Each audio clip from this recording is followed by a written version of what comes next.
یو کال مخکې په یو کلي کې د جلپریګانو باران شوی و.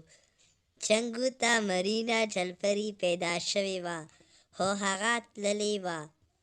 چنګو یو ځل بیا غوښتل چې مرینا پیدا کړي.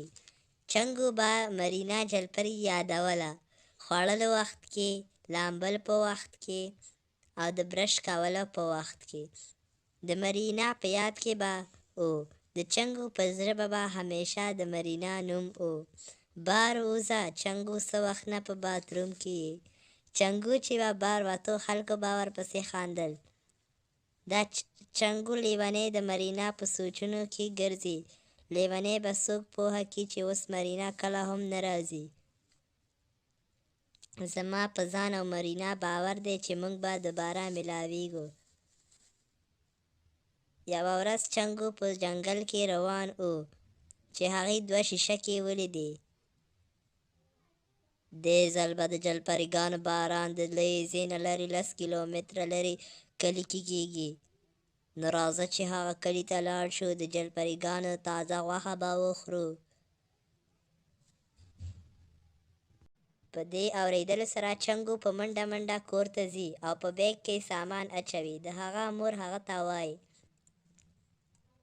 ای چنګو، چیرته ځې؟ دا سامان ولې راټولوې؟ په هغه کلي کې د جلپریګانو باران کېږي، زه به مرینا ځان سره راولم.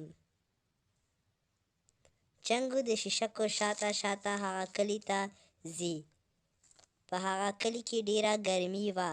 هلته ټول سړي په بنینونو کې ګرځېدل. د چنګو هم ډېره ګرمي کېدله. هغه هم غوښتل چې خپل کمیس وباسي. نو هلته یو سړی رالی. کاکا، آیا زه خپل کمیس ایستلی شم؟ ته یې نشې ایستلی، دلته صرف موږ کلیوالا ګرځېدلی شو بې کمیسه. 3 ورځې بعد هلته د باران سره د جلپریګانو باران هم کېږي. د کلي هلکان ښې ډېرې جلپریګانې نیسي. چنګو هم یو څو ونیسي، لیکن یوه هم مرینا نه وي.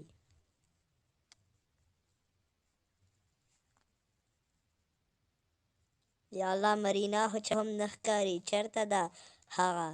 چنګو ډېر پریشانه و او د ونې خواته کېناستې. نو هلته یو جلپري راځي او وایي: زما نوم ارینا جلپري دی، زه د مرینا خور یم. یو کال مخکې چې کومې جلپریګانې دلته راغلې وې، نو هغه شیشکو ونیولې. روبیلا او مرینا ټولې جلپریګانې ورکې شوې. دلته د راتلو لپاره زما دا یو مقصد دی چې خپله خور پیدا کړم، لیکن دا هم کېږي چې هغه شیشکو خوړلې وي. اوس به څه کوو؟